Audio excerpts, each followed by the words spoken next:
तुम्ही सोशल मीडियावर वेळ घालवत असता, अचानक नोटिफिकेशन येते, एक सुंदर मोहित कन्येची फ्रेंड रिक्वेस्ट. साहजिकच आहे, सामान्य माणूस रिक्वेस्ट ऍक्सेप्ट करतो.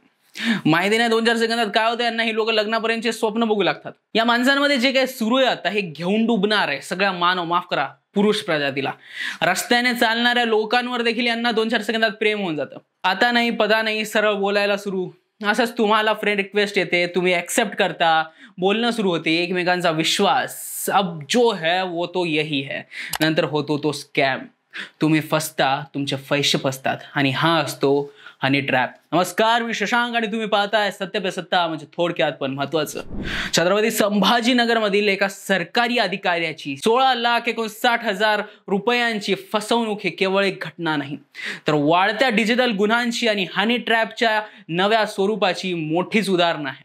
सोशल मीडियावर ओळख करून मैत्रीच्या नात्यात गुंतवून मोठ्या रकमेची लूट करण्याचे प्रकार आता सातत्याने समोर येत आहेत. ही घटना केवळ एका व्यक्तीची फसवणूक नाही, तर सोशल मीडियाच्या नकारात्मक वापराबद्दल एक धोकादायक इशारा आहे. हनी ट्रॅप ही संकल्पना गुप्तहेर संघटनांमध्ये जुनी असली तरी इंटरनेटच्या या युगामध्ये याचे स्वरूप बदलले आहे. पूर्वी राजकीय, लष्करी किंवा अत्यंत संवेदनशील माहिती मिळवण्यासाठी मोहिनी जाळ्याचे तंत्र वापरले जायचे. आता मात्र सोशल मीडिया, डेटिंग ऍप्स आणि ऑनलाईन चॅटिंग प्लॅटफॉर्मच्या मदतीने आर्थिक फसवणूक केली जाते. या प्रकरणातही पीडित सरकारी अधिकाऱ्याला एका परदेशी महिलेने फेसबुकवर मैत्रीची रिक्वेस्ट सेंड करून विश्वास संपादन केला. नंतर गिफ्ट पार्सलच्या नावाखाली लाखो रुपये उकळले. भारतात यापूर्वी अनेक मोठी हनी ट्रॅप प्रकरणं समोर आली. 2018 मध्ये राजस्थानमध्ये लष्करी अधिकाऱ्यांना सोशल मीडियावर पाकिस्तानी गुप्तहेर महिलांनी हनी ट्रॅप मध्ये अडकवल्याचे उघड झाले. 2020 मध्ये मध्य प्रदेशात राजकीय वर्तुळात मोठ्या हनी ट्रॅपच्या प्रकरणांचा भांडाफोड झाला. अनेक सरकारी अधिकारी आणि उच्च पदस्थ व्यक्ती ह्याला बळी पडल्या. ही प्रकरणे पाहता हनी ट्रॅप ही केवळ एक व्यक्तिगत समस्या न राहता आता राष्ट्रीय सुरक्षेचा गंभीर बाब बनली आहे. फेसबुक, इंस्टाग्राम, व्हॉट्सअप आणि टेलिग्राम सारख्या प्लॅटफॉर्मवर बनावट प्रोफाईल तयार करून लोकांना जाळ्यात ओढण्याचे प्रकार वाढले आहेत. आकर्षक छायाचित्रे, परदेशी नाव आणि गोड बोलण्याच्या कौशल्याने गुन्हेगार शिकार शोधतात. या प्रकरणातही पीडित अधिकाऱ्याने फेसबुकवर एका परदेशी महिलेचा फ्रेंड रिक्वेस्ट स्वीकारल्यानंतर ही साखळी सुरू झाली. काही महिन्यांच्या संभाषणानंतर त्यांनी एकमेकांचे व्हॉट्सअप नंबर घेतले आणि मैत्री अधिक घट्ट झाली. याच विश्वासाचा फायदा घेत आरोपींनी गिफ्ट पार्सलचे आमिष दाखवत आर्थिक फसवणूक केली. सध्याच्या डिजिटल युगात ऑनलाईन व्यक्ती खरंच त्या आहेत का, त्यांची माहिती खरी आहे का, याच्या पडताळणी करणे खूप महत्त्वाचे झाले. इंटरनेटवर ओळख झालेल्या व्यक्तींवर सहज विश्वास ठेवण्याची प्रवृत्ती धोका निर्माण करत आहे. विशेषतः अधिकाऱ्यांना आणि नोकरदारांना याबाबत अधिक जागरूक राहावे लागेल, कारण हनी ट्रॅप मध्ये फक्त पैसाच नाही तर संवेदनशील माहितीची चोरी देखील होते. हे फसवणूक करण्यासाठी आरोपींनी कस्टम ड्युटी भरण्याची भीती दाखवली. यापूर्वी अशाच प्रकारे अनेकांना तुमचे पार्सल कस्टम मध्ये अडकले आहे असे सांगून लाखो रुपयांनी गंडवले.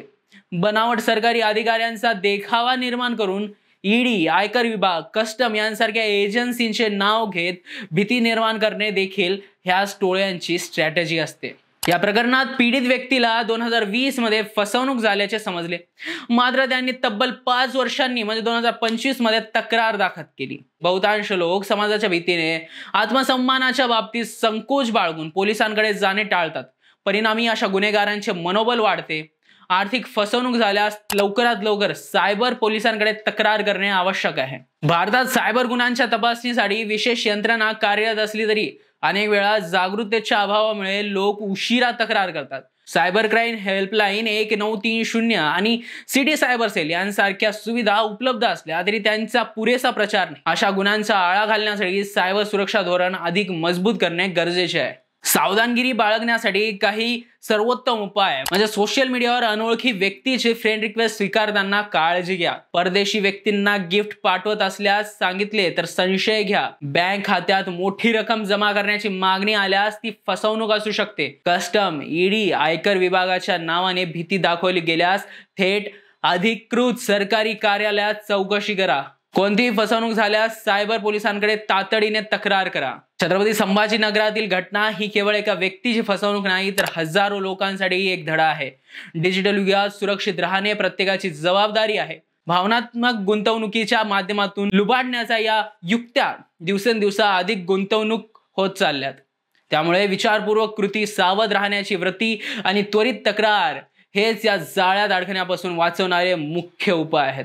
म्हणून तुम्ही सावधान राहा, सतर्क राहा आणि पाहत राहा सत्य पे सत्ता, म्हणजे थोडक्यात पण महत्वाचं.